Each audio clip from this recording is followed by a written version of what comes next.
Finally tonight, the tie between educating our children and national security. Jeffrey Brown has our conversation. It's by now a familiar warning. Our public schools are not adequately educating our children. A new report put out by the Council on Foreign Relations frames the risk in a global context, impacting both our economic and military might. Among its recommendations, expanding a core curriculum in school districts across the country beyond an emphasis on reading and math to include more science, technology, history, and foreign languages. Offer students more choice and competition to public schools, and launch a national security readiness audit to raise awareness and hold schools accountable. The 30-member task force was headed by former Secretary of State Condoleezza Rice and former New York City Schools Chancellor Joel Klein.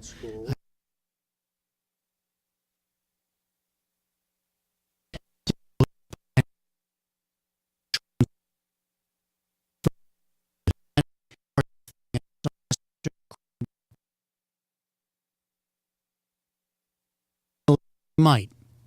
Among its recommendations, expanding a core curriculum in school districts across the country beyond an emphasis on reading and math to include more science, technology, history, and foreign languages.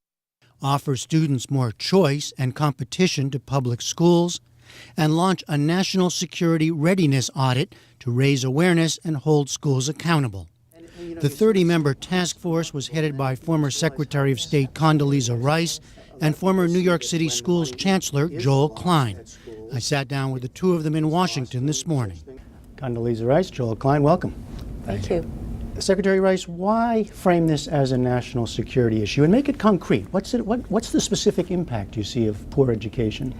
National security is broader than what you can do with your military forces, obviously, but even there, when it comes to the very tangible assets that the United States needs to defend itself, the education of people who can be soldiers. Too many people can't qualify for military service. Simply can't qualify. Simply can't qualify. When it comes to the Foreign Service or to intelligence agencies or to the ability to have people who can think about the problems of cyber warfare and cybersecurity and critical infrastructure protection.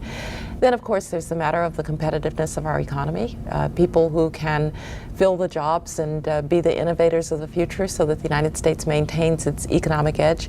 And then finally, the matter of our social cohesion. The United States, we've always been held together by the belief that it doesn't matter where you came from, it matters where you're going, and that is absolutely without education, we cannot maintain that cohesion. Well, you know, speaking of that, I heard you talk about that this morning, the social cohesion part. We're sitting here, your report comes out at a time where there's a lot of sense that the game is a little rigged, that the public life is unfair, and in education as well. Absolutely, and that's what I think. While the Secretary made a number of key points, I think both of us feel very strongly that one of the great threats to our national security is social cohesion. If people believe the game is rigged, if people no longer believe that you can start out anywhere and end up at the top successfully in America, that the American dream is part of the past, I think that erodes a sense of belief and confidence in our nation. It makes us inward looking, it makes us envious of other people, all the kind of things that we have avoided as a people.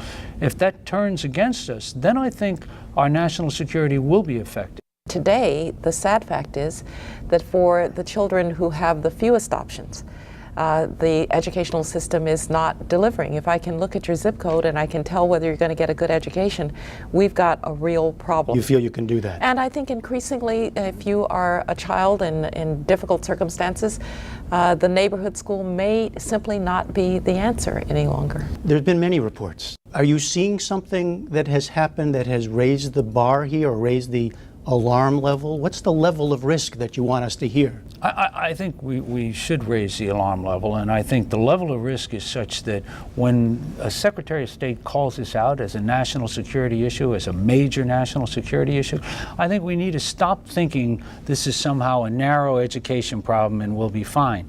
And when you ask about social cohesion, these are big, big issues. and for the first time, more parents think their lives are better than their kids. That's not a winning formula. And so when the Secretary talks, both of us feel deeply about this because it's our own life's experience. I grew up in public housing to a family where nobody ever went to college or knew about college. And it was because of teachers in Astoria, Queens, who changed my entire life. So if you say there's a crisis, then what do we do? Now you go and you look at, you've offered a series of things, most of which have been much discussed. More emphasis on core curriculum, common standards across the U.S., more choice for students. What is new beyond putting it into a national security rubric? Well, putting it into a national security rubric shouldn't be underestimated, because it's very easy if it's just about my child. And my child can get a good education because I can either put that child in private school or I can move to a community where the schools are good. Then I don't have to worry so much about that child in East Oakland or in South Central LA or in Anacostia for that matter, who won't get a good education. But when you say this is a national security problem, then it is a common problem for all of us. Of course, that wades into debates you've been having for a long time, right? And I noted that one of the task force members, Randy Weingarten, head of one of the largest teachers union, she says, on the one hand, you say a major public crisis, but then you're taking steps, in her view, that undermine the public school system that could address it. I don't think so. And I think this is both the power of the report. In other words, you're used to seeing these reports to have 50 different recommendations. Pretty much you didn't want to do that. Huh? Well, it just doesn't work that way. So this report focuses on a couple of core levers. The whole nationalization of the standards through the Common Core. What it means to be an educated American is a powerful idea. Countries that succeed have that. But this thing of choice, which you're right, has been a big debate. There are two things I think that are significant about this report. One, there's a wide range of people from a wide range of backgrounds who have come together and, with a very few exceptions, have put a lot of emphasis on this choice notion. And second of all, I actually think the public schools get better when they face competition. Most people get better when they face competition. And one of the things the Secretary said from the beginning, which I really think is so powerful, is we're not every other country. And models that work elsewhere may not have the same impact here.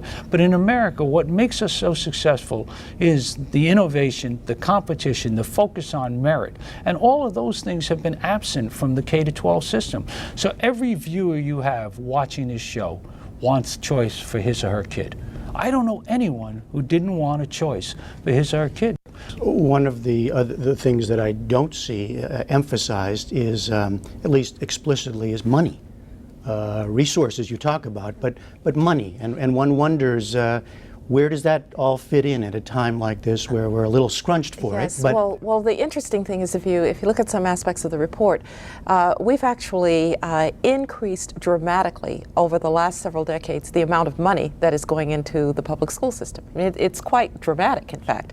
And yet, some of the poorest performing districts are the ones that have the highest per capita, per child spending. And so I believe very strongly in adequately resourcing our educational system. I would never want to under-resource it, but we have to spend the money wisely. And you are not going to get Americans to think about additional funding even for the K-12 system when we have the kinds of results that we do in the school districts that spend the most money.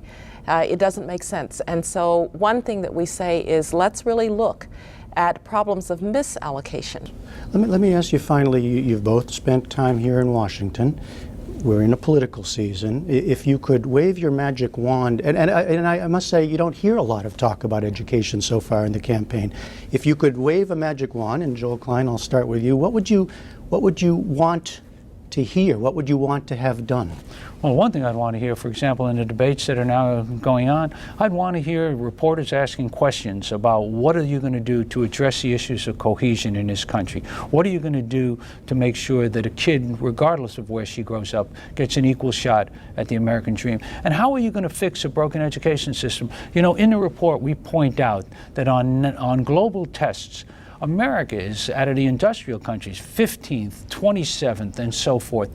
Whenever were those numbers acceptable, and why aren't our presidential candidates and our national leaders talking about those issues and saying, you know, we got a lot of short-term issues to deal with, but there's no more important issue to the long-term future of this country than education. And we have got to get a populace that sustains its interests long enough to get through the soundbite into the substance. It can't be the case that we're so undereducating our children that large numbers of them cannot, maybe 75%, not capable of serving in our military. What are we doing, and what are you going to do about it? I would like to hear the Common Core endorsed, and the governor is continuing to work on it.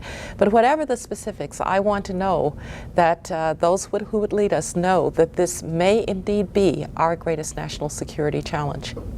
Condoleezza Rice, Joel Klein, thanks very much.